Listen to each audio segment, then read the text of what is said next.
Okay, we are getting closer and closer to the end of it all, and today we're going to talk about 9.5 and 9.6 calls for reform and some of the responses to that call for reform after 1900 and globalized culture after 1900. So first, what you need to know is that there are going to be a number of rights-based conversations that will challenge old assumptions about race, class, gender, and religion in the second half of the 20th century. We're going to see in much of the world access to education and preparation and participation in political and professional roles will become more inclusive of different races and classes and genders and religions. And we will see movements throughout the world that will protest some of the inequalities of the environmental and economic consequences of this globalization that we're seeing in the 20th century. So let's take a closer look first at the UN Universal Declaration of Human Rights.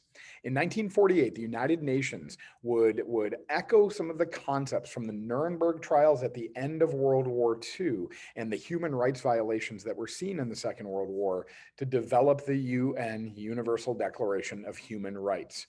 Within these rights are freedoms of speech and religion, the rights to life, liberty, and personal security. We should hear echoes of the Enlightenment come up in this. Freedoms of movement from one country to another or even within a country, the rights to free trials and work and education. And while all UN member nations are going to sign the declaration, implementation of these rights is going to vary between countries.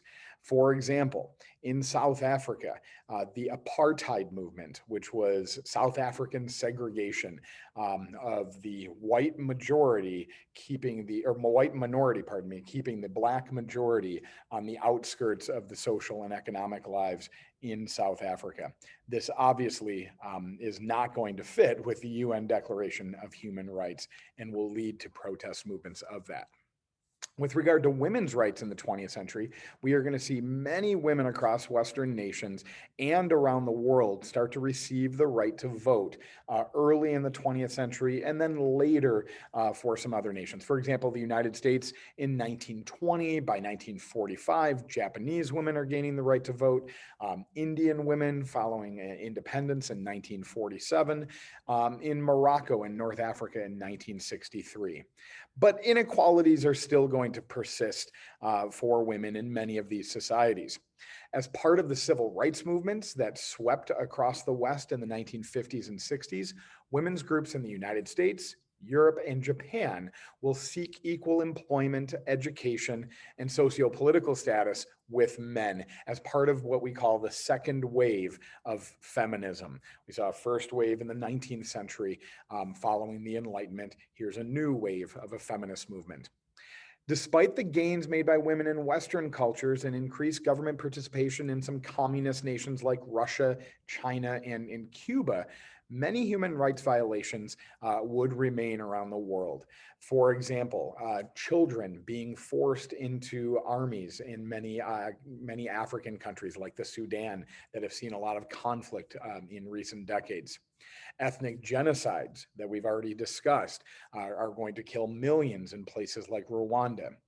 And in Afghanistan, under the Taliban regime in the 1990s and early 2000s, women would be denied educational opportunities and certainly social equality by the Taliban government there. With regard to some of the impacts on belief systems in the late 20th century and the impacts on reform movements from those belief systems, we're going to see some reforms within the Roman Catholic Church as Pope John the 23rd in the 1960s will oversee some revisions of Catholic doctrine, including ending these services exclusively in Latin and giving more participation of non-clergy in the role of the church. Out of this, we're also going to see the idea of liberation theology gain popularity in Latin America. This will blend ideas of leftist Marxism against capitalism with Roman Catholic faith to bring attempts of more support to the impoverished and disenfranchised people of Latin American nations. Though there was support of violent actions going along with liberation theology, the Roman Catholic Church did not favor this movement. Some Asian religions gain followers in the West, especially Buddhism. We're going to talk very soon about the globalized culture that we see in the 20th century. And a music group in the 60s, like the Beatles, is going to start using some Indian instruments in their music, which is going to bring some new connections from Western popular culture to world religions that people just simply weren't familiar with. Some branches of Islam will go through a fundamentalist movement as a response to the growing influence of Western culture. Islamic fundamentalism rejects what they consider to be the decadent culture of the West. And we're going to see this manifested in the 1979 Iranian Revolution and in political terrorist groups like Al-Qaeda that perpetrated the 9/11 attacks. Now, after 1900, we are going to see the development of a worldwide culture. Political and social changes of the 20th century will lead to changes in arts, and that's reflected in an influence of a globalized society. So in the second half of the 20th century, popular and consumer culture will become more global as these expressions will transcend national borders. And we've got a lot of examples of this through the late 20th century. American clothing styles are going to spread around the world. Music styles, from Elvis to the Beatles to modern styles like American hip hop or K-pop now. Bollywood is producing more movies than Hollywood by the end of the 20th century, and it's starting to grow in popularity in the West as large migrant populations have resettled in places like the United States and Canada. We see international popularity of sports like the Olympics and the World Cup, or sports like baseball and basketball starting to see global audiences. Social media will connect billions of people around the world through the internet and also serve as a conduit for information from places that many of us didn't previously get information from. For example, many protests in Hong Kong and Iran over the last couple years have largely been reported on by regular people with their cell phones and their social media.